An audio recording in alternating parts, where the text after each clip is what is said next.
Siberia के बर्फ के नीचे दबा एक जानवर जो 60,000 साल पहले इस धरती पर चला था। उसकी खाल अभी भी सही सलामत थी। बाल, मांस, यहां तक कि खून के नमूने, सब कुछ प्रिजर्व था।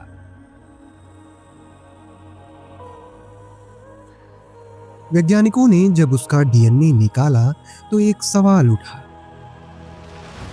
क्या हम इसे दोबारा जीवित कर सकते हैं?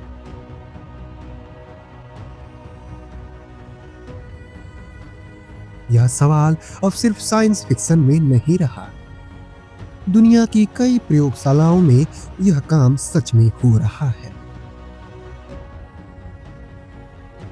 लेकिन क्या यह संभव है? पिछले 3.8 बिलियन वर्षों में पृथ्वी पर लगभग 5 बिलियन यानी 5 करोड़ स्पीशीज अस्तित्व में आई हैं।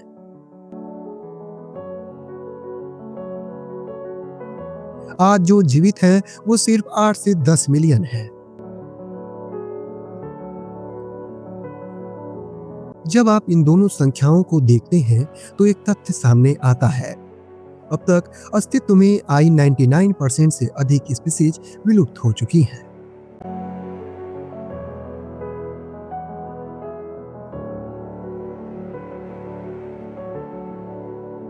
लेकिन यहाँ एक जरूरी बात, इनमें से अधिकतर विलुप्तियां डेड एंड्स नहीं थी। कई स्पीशीज धीरे धीरे इवॉल्व होकर नई स्पीशीज बन गई। इसे स्यूडो एक्सटेंशन कहते हैं।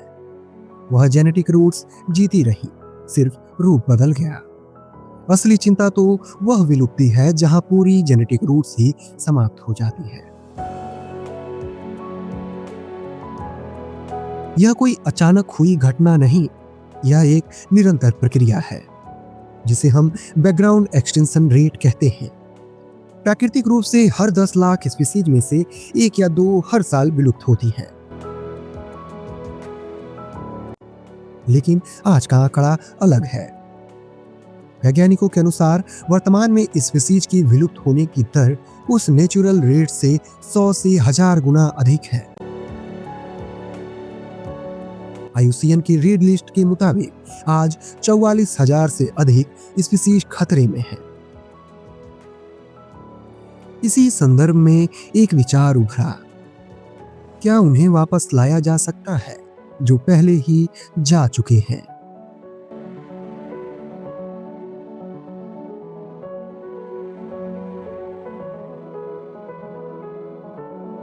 इसी विज्ञान का नाम है डी एक्सटेंशन।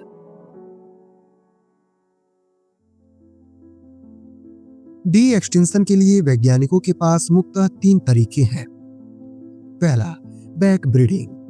इसमें किसी विलुप्त जानवर के निकटतम जीवित रिश्तेदारों को सेलेक्टिव ब्रीडिंग के जरिए उसके जैसा बनाने की कोशिश की जाती है।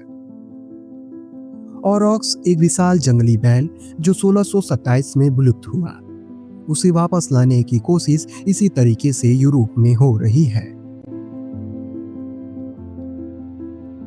दूसरा है क्लोनिंग। इसमें किसी विलुप्त जानवर के प्रिजर्व सेल से उसका न्यूक्लियस निकालकर किसी जीवित जानवर के एक सेल में इंसर्ट किया जाता है।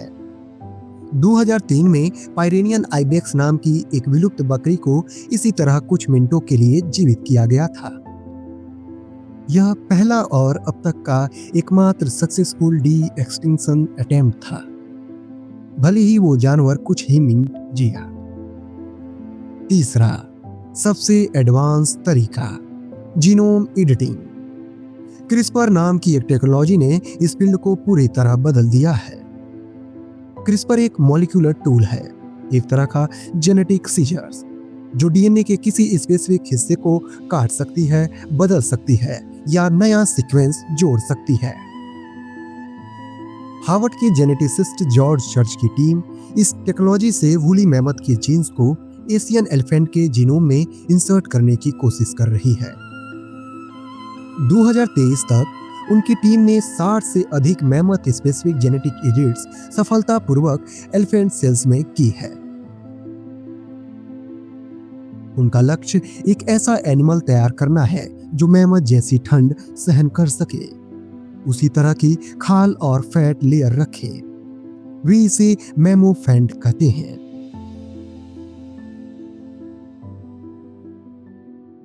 – 2021 में एक कंपनी लॉन्च हुई, क्लासल बायोसाइंसेस। जॉर्ज चर्च और बेन नवाक ने मिलकर इसे बनाया। इनका पहला टारगेट है वूली मैमथ को 2028 तक वापस लाना। इनके पास अभी $75 मिलियन से अधिक की फंडिंग है। यह कंपनी सिर्फ मैमथ पर नहीं रुकी। इनका दूसरा प्रोजेक्ट है थाईलेशियन, जिसे टस्मेनियन टाइगर भी कहते हैं। यह एक मांसाहारी मार्सुपियल था जो 1936 में विलुप्त हुआ। तीसरा प्रोजेक्ट है डोडो बर्ड। यह पक्षी 17वीं सदी में मनुष्यों के कारण विलुप्त हुआ। इसके डीएनए को निकोबार पिजन के जीनोम से कंपेयर करके रिकंस्ट्रक्शन की कोशिश हो रही है, क्योंकि यह डोडो का सबसे करीबी जीवित रिश्तेदार है। इन प्रोजेक्ट्स के अलावा रसिया और साउथ कोरिया के वैज्ञानिक वूली राइनो और केव लायन के डीएनए पर काम कर रहे हैं। ये सब देखकर ऐसा लगता है जैसे जुरासिक पार्क की दुनिया धीरे धीरे हकीकत बन रही है। लेकिन इस विज्ञान के साथ कुछ गंभीर सवाल भी जुड़े हैं। डी एक्सटेंशन के रास्ते में सबसे पहली बाधा है डीएनए की क्वालिटी। डीएनए समय के साथ डिग्रेड होता है। अनुमान है कि 1 मिलियन वर्षों से पुराने डीएनए को सीक्वेंस करना संभव नहीं है। डायनासोर्स का डीएनए इसीलिए आउट ऑफ रीच है। दूसरी बड़ी समस्या, एक एनिमल को जन्म देने के लिए सरोगेट मदर की आवश्यकता होती है। मैमथ के लिए वो सरोगेट होगी एक एलिफेंट, जो पहले से ही एक इंडेंजर्ड स्पीसीज है। तीसरी और सबसे गहरी समस्या, इकोलॉजिकल कॉन्टेक्स्ट। किसी जानवर को लैब में बनाना एक बात है, लेकिन उसे एक ऐसे इकोसिस्टम में छोड़ना जो पिछले हजारों सालों में बदल चुका है, यह एक अलग जोखिम है। मैमथ की वापसी को लेकर कुछ वैज्ञानिक उत्साहित हैं। उनका मानना है कि यह जानवर आर्कटिक ग्रासलैंड को रीस्टोर कर सकते हैं, जो क्लाइमेट रेगुलेशन में मदद करेगा। लेकिन दूसरे वैज्ञानिक कहते हैं, आज का साइबेरिया 60,000 साल पहले के साइबेरिया जैसा नहीं है। वो फूड चेन, वो वेजिटेशन, वो क्लाइमेट, सब कुछ बदल चुका है। विज्ञान एक बार फिर उस सीमा पर खड़ा है जहां संभावना और जिम्मेदारी आमने सामने है। वूली मैमथ हो सकता है कि वापस आए या नहीं भी। थाईलेशियन की वापसी एक दशक दूर हो सकती है, लेकिन जो सवाल यह साइंस उठाती है वो सवाल अभी के हैं। प्रकृति के साथ हमारा रिश्ता क्या है? हमारी गलतियों को सुधारने की हद कहां तक जानी चाहिए? और क्या टेक्नोलॉजी हमेशा एक सॉल्यूशन है, या कभी कभी यह एक नई समस्या की शुरुआत भी हो सकती है? डी एक्सटेंशन एक साइंटिफिक प्रोजेक्ट नहीं, यह एक फिलोसॉफिकल एक्सपेरिमेंट है जिसके नतीजे हम सबको भुगतने होंगे।